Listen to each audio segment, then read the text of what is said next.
Palabra de vida. Evangelio de hoy. Padre Carlos Yepes. Del libro de Jeremías, capítulo 18, versículos 18 al 20.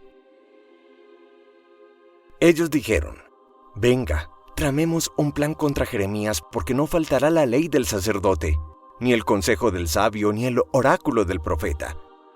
Venga, vamos a hablar mal de él, y no hagamos caso de sus oráculos. Hazme caso, Señor, escucha lo que dicen mis oponentes. ¿Se paga el bien con el mal? Pues me han cavado una fosa. Recuerda que estuve ante ti, pidiendo clemencia por ellos, para apartar tu cólera. Palabra de Dios. Te alabamos, Señor. Salmo 31. Sálvame, Señor, por tu misericordia. Sácame de la red que me han tendido, porque tú eres mi amparo. A tus manos encomiendo mi espíritu, tú, el Dios leal, me librarás. Sálvame, Señor, por tu misericordia. Oigo el cuchicheo de la gente y todo me da miedo. Se conjuran contra mí y traman quitarme la vida. Sálvame, Señor, por tu misericordia. Pero yo confío en ti, Señor. Te digo, tú eres mi Dios. En tus manos están mis azares. Líbrame de mis enemigos que me persiguen. Sálvame, Señor, por tu misericordia. Del Santo Evangelio según San Mateo, capítulo 20, versículos 17 al 28. En aquel día, subiendo Jesús a Jerusalén, tomando aparte los 12, les dijo por el camino: Miren, estamos subiendo a Jerusalén, y el Hijo del Hombre va a ser entregado a los sumos sacerdotes y a los escribas, y lo condenarán a muerte, y lo entregarán a los gentiles, para que se burlen de él, lo azoten y lo crucifiquen. Y al tercer día resucitará. Entonces se le acercó la madre de los hijos de Zebedeo con sus hijos, y se postró para hacerle una petición. Él le preguntó: ¿Qué deseas? Ella contestó: Ordena que estos 2 hijos míos se sienten en tu reino, uno a tu derecha y el otro a tu izquierda. Pero Jesús replicó: No saben lo que piden. ¿Pueden beber el cáliz que yo he de beber? Contestaron: Podemos. Él les dijo: Mi cáliz lo beberán, pero sentarse a mi derecha o a mi izquierda no me toca a mí concederlo. Es para aquellos para quienes lo tiene reservado mi Padre. Los otros 10, al oír aquello, se indignaron contra los 2 hermanos, y llamándolos, Jesús les dijo: Saben que los jefes de los pueblos los tiranizan y que los grandes los oprimen. No será así entre ustedes. El que quiera ser grande entre ustedes, que sea su servidor, y el que quiera ser primero entre ustedes, que sea su esclavo. Igual que el Hijo del Hombre no ha venido a ser servido, sino a servir, y a dar su vida en rescate por muchos. Palabra del Señor. Gloria a ti, Señor Jesús.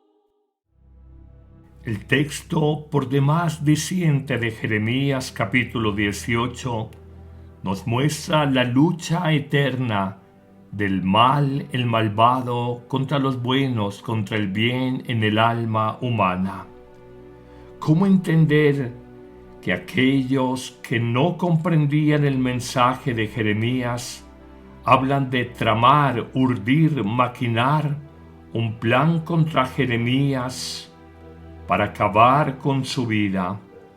De hecho, afirmarán: no hagamos caso de sus oráculos, vamos a hablar mal de él.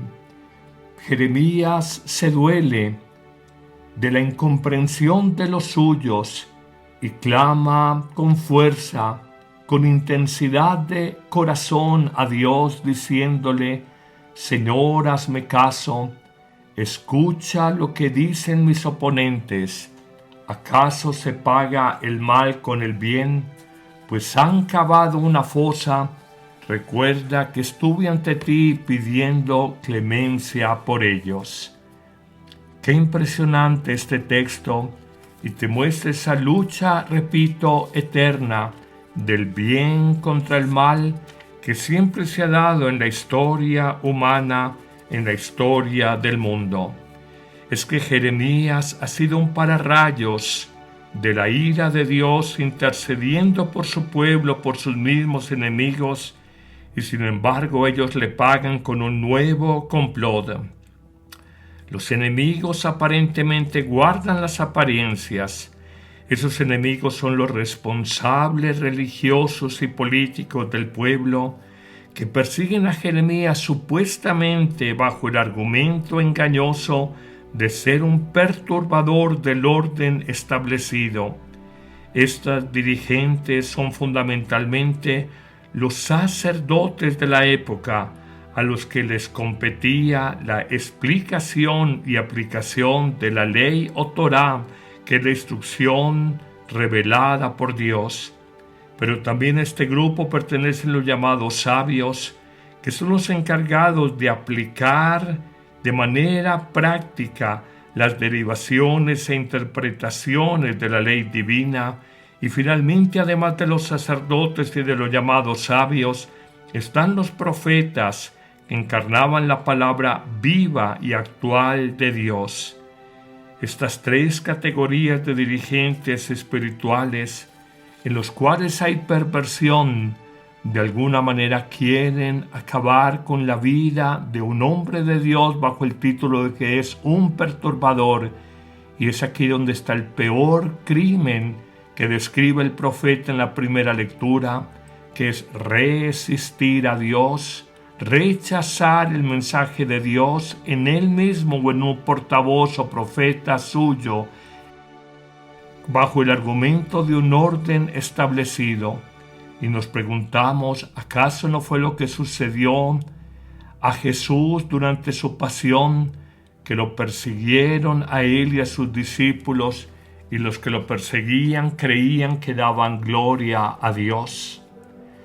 Pero pasemos al salmo litúrgico de este día, cuando el salmista desde lo profundo de su ser clama, grita, suplica a Dios: sálvame por tu misericordia, sácame de la red que me han tendido, porque tú eres mi amparo, a tus manos encomiendo mi espíritu, tú el único Dios leal y fiel me librarás. Y dirá el salmista: oigo el murmullo, el cuchicheo de la gente, todo me da miedo. Se conjuran contra mí y traman quitarme la vida. Pero al final la confianza en Dios prevalece, y dirá el salmista: pero yo confío en ti, Señor. Te digo, tú eres mi Dios, en tus manos están mis azares. Líbrame de los enemigos que me persiguen.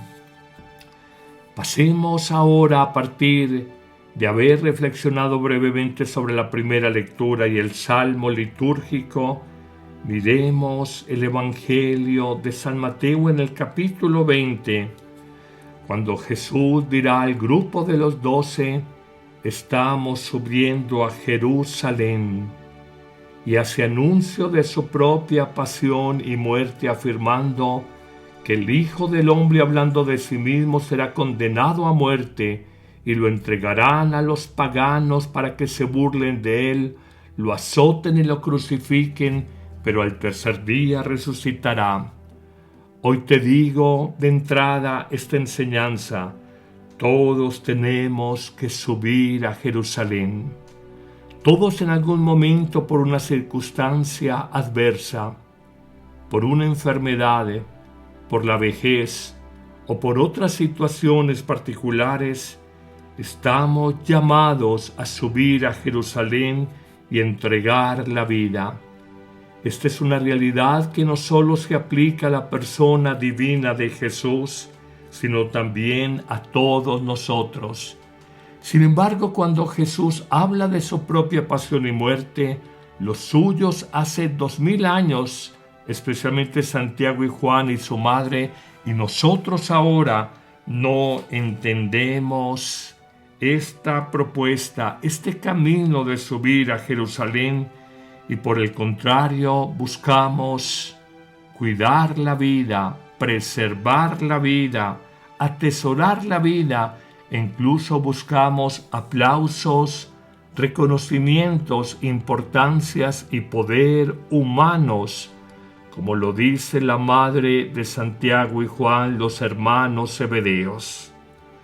Pero en una tercera enseñanza, aprendamos una verdad fundamental, que a veces cuando pedimos a Dios en oración, en la Eucaristía a la que asistimos periódicamente, no sabemos en el fondo lo que pedimos a Dios. ¿Cuántas veces son nuestros meros deseos puramente humanos, ambiciosos, vanidosos, de poder, de imagen, deseos contaminados, y no sabemos pedir a Dios? ¿Acaso no pides éxito económico, bienestar humano, reconocimiento social? ¿Acaso se nos olvida que la gran sabiduría de la vida no es hacer nuestra voluntad, sino la voluntad de Dios?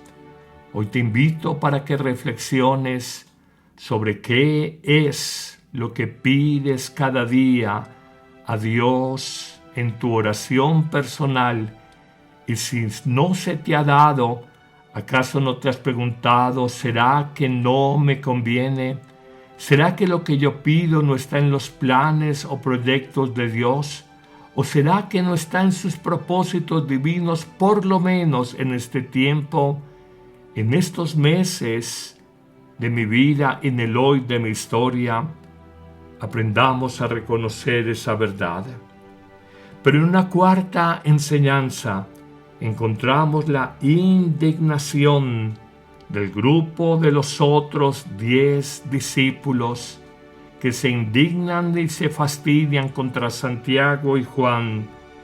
Nos preguntamos si esa indignación fue solo por el pedido ambicioso de la madre de los Zebedeos, o es porque en el fondo ellos también ambicionaban los primeros puestos a derecha e izquierda, lugares de importancia, teniendo a Jesús como el Mesías, el enviado por Dios. Hoy nos indignamos contra otras personas solo porque creemos que los demás son injustos, inmorales, antiéticos, o porque en el fondo deseamos ese dinero corrupto que otros han recibido, ese reconocimiento social que otros han tenido. Si será tan sincero, transparente y pura nuestra indignación, o por el contrario, habrá una motivación contaminada de vanidad y de ambición personal. Concluirá el texto señalando a Jesús de manera magnífica que la lógica del poder humano es una lógica de soberbia, y donde hay orgullo y soberbia se oprime, se tiraniza, se castiga, se azota a las demás personas. Pero la dinámica de Jesús como maestro, como guía, no es una dinámica de poder en el sentido del mundo, sino una dinámica del poder como servicio. Y afirmará: el que quiera ser grande entre ustedes, que sea su servidor, y el que quiera ser el primero, que sea el último entre ustedes. Y concluirá de manera magnífica: el Hijo del Hombre no ha venido a ser servido, sino a servir. Y oigan esta perla: ha venido a dar su vida, a entregar su vida en rescate por muchos. Ese es el proyecto de Dios en Jesucristo. Preguntémonos tú y yo si nuestro proyecto de vida está cercano al de Jesús, o por el contrario es muy distante, porque buscamos nuestro interés personal y no el propósito de Dios en nosotros. Que el Señor ilumine tu vida y te bendiga en abundancia en este día, en el nombre del Padre y del Hijo y del Espíritu Santo. Amén. ¿Listo para un cambio? La app Amén Comunicaciones te abre las puertas a un mundo de fe y reflexión.